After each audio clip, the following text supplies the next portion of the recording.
I have played over 50 hours of Kingdom Come Deliverance 2, and over that time I have made many mistakes, from ignoring free loot in the open world to accidentally locking myself out of a quest. So let me take you through the things I did wrong so you can avoid them in your playthrough. One important thing, regardless of your playstyle or your current objective, is keeping Henry well fed. You can see your current nourishment level in both the character and the equipment menu, and if you go below 50 or above 100, you'll start to experience some negative effects. Obviously, nourishment drains over time, so you want to keep stocking up on food to make sure you don't run out. However, food also has an expiration date, and eating rotten food leads to food poisoning, which among other things means you'll gradually lose health as long as you're sick. So don't make the mistake of not checking if food is still fresh, and there are actually things you can do to increase the time you can carry food on you before it goes stale or bad. Many of the towns and villages you'll come across will have drying racks and smoke houses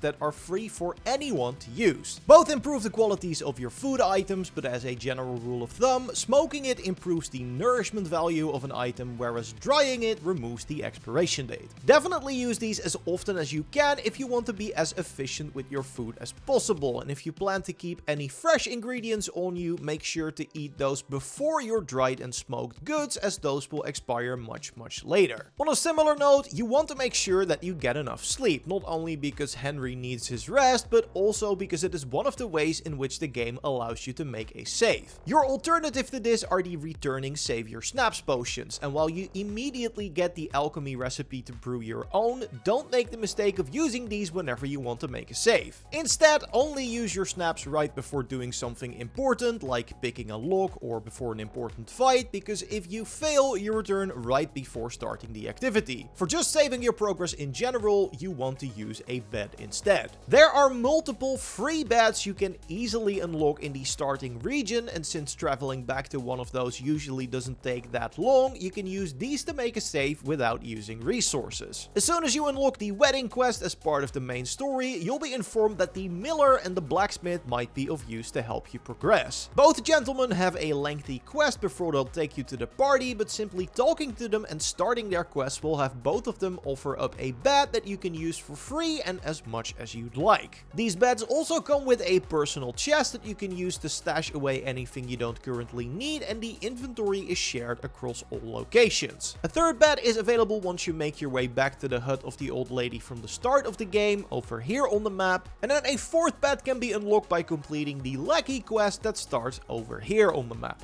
During that quest, you meet the character Vostatek, who is also an important NPC for another quest that I want to talk about in our Amazing Things You Want to Get Early video. So subscribe to not miss that one, and leave a like if you enjoyed this video so far. But yeah, with all these beds unlocked, you'll be able to save your progress often, and if worst comes to worst, you can also look for an inn and rest for the night, but you will of course have to pay for your room. Don't just pay the required amount immediately, however, that would be a mistake. No, instead, you always want to haggle with a merchant in KCD too. While in the shop, you do this by holding down the buy button instead of pressing it, and it brings up this HUD element where you can see the price you're paying or the amount of groschen you're getting if you are selling items. You can then move the price up or down to make a new offer, and if you are successful, you'll settle on a new price that's more in your favor. Now, if you suggest something too outrageous, a merchant might take offense, which will lower your reputation with them, and it makes subsequent attempts to barter less likely to succeed. However, any successful transaction will improve your reputation with them, meaning you are more likely to barter for good prices. As a general tip, always shoot for a bit more than you think you're able to get. If a merchant asks 660 groschen for an item and you think you can get it for about 600, offer them a lower price like 550 at first. Merchants can make a counter offer if you're suggesting a price that's a bit too low for them, and then you get to make another counter offer to close the deal. So you can take small risks without losing any reputation while still getting a counter offer that is favorable to you. You can also use this to haggle down the prices for repairs at a blacksmith, which is another important thing to keep in mind. Each piece of gear has durability that goes down when you get hit in combat or block or hit someone with your melee weapon. You can check how a piece is doing by looking at the condition percentage in the items menu, and I know there's also a stat that says durability, but think of that as the total normal health pool for an item, and the condition is its current amount of hit points. When an item drops to 0 condition or 0 hit points, there are big consequences, as that means your equipment may become irreparably damaged and its quality will be permanently lowered. Lower quality items are worse in, well, pretty much every aspect, from the durability to the price the item will sell for. So make sure you visit a blacksmith regularly to keep your armor in top shape, but when it comes to weapons, you actually don't want these repaired at a smithy. Instead, you want to look for this icon on the map to locate a grindstone. Here you do a little minigame to sharpen your blade, and if you do it correctly, you restore your weapon's condition to 100%. The best part about this is that grindstones are free to use, meaning that you can repair weapons at 0 cost as long as you find one of these, and they're actually pretty frequent in the various towns you find in the game. The only downside is that this obviously only works for bladed weapons, as unlike in Monster Hunter, you cannot sharpen a hammer. And real quick, I would also recommend picking up the Razor Sharp perk from the craftsmanship skill, as it increases the damage of any weapon you repair above 98% condition by 10%, and that damage buff remains active until the item drops below 75% condition. If you need some extra cash for your other repairs though, you generally get good pay from the game's various side quests, and in general, you don't want to leave these hanging for too long. While there is a point of no return in the main story that will lock you out of a few quests that are hard to miss, there are actually more conditions that can make quests unavailable or cause you to fail them if you progress the story up to a certain point. For the side quest Kanker, I needed to talk to an NPC in the town of Samin. However, due to events in the main story, Samin currently had the gates closed and I was unable to reach the character. After the story progressed, I received a notification that I had failed that quest, probably due to that character becoming unavailable. In a similar fashion, the Demons of Trotsky quest is one the game specifically mentions will become unavailable after the point of no return. So obviously, I tried to complete it, only to find out that the last item I needed to interact with for the quest was in a room that was locked due to, you guessed it, story progression. So to avoid this mistake, I recommend completing any side quest that interests you before you continue with the main quest, so you don't run the risk of locking yourself out by accident. Remember, you can talk to NPCs marked with this icon to learn about available quests in the area if you're really worried you might miss something. Now, during your adventures, you'll be picking up a lot of loot, and especially with KCD 2's new loadout system, you'll be carrying around multiple sets of clothing and weapons before you know it. Because of that, it is really important that you keep a close eye on your carrying capacity, as you cannot run or fast travel while you're over encumbered. So good to know then that due to story events, an overabundance of alcohol, or just being an idiot and having a big fall, your carrying capacity can be temporarily lowered. Which could mean that you find yourself being over encumbered in a really unfortunate situation, like having to sneak out of a castle in the nighttime, for example. So in order to prevent this, you want to avoid traveling at max capacity, as you're just a single mistake away from becoming over encumbered. Use that stash next to your bed to store items you don't need right now, and once you unlock a horse, you can also use its saddlebags as a second inventory while on the move. We'll also mention how to get a horse very early in that amazing items video, so keep your eyes out for that one. While exploring, you'll also note that Henry will mark a lot of these nests on his map. There's actually a ton of these close to Troskowitz, where you start your adventure after the tutorial, and you don't want to make the mistake of ignoring them, as just like in the first game, they're an easy way to get yourself some free food in the form of eggs, and if you're lucky, some free loot. Some birds take a liking to shiny objects, so instead of an egg, you'll find pieces of a sword you can use for crafting, or a useful lockpick tucked away in one of these nests. The only downside is that they're almost always out of your reach, so you'll need to loot or buy a bow and some arrows to shoot the nests down. You are able to retrieve your arrows from the nest afterwards, so these are pretty much just free items hanging from the trees that you don't want to leave hanging. And in case you didn't know, eating raw eggs is a bad idea. The game actually won't let you, so you need to cook them over a fire to make them edible. Luckily, you can use the stove in a kitchen, like the one at the Troskowitz Inn, for free to boil your eggs. If you have more tips for KCD2, please share them in the comments below. Remember to leave a like if you enjoyed the video, subscribe so you don't miss the next one, and if that amazing items video is already up, you can watch it by clicking on the screen. I will see you in the next one.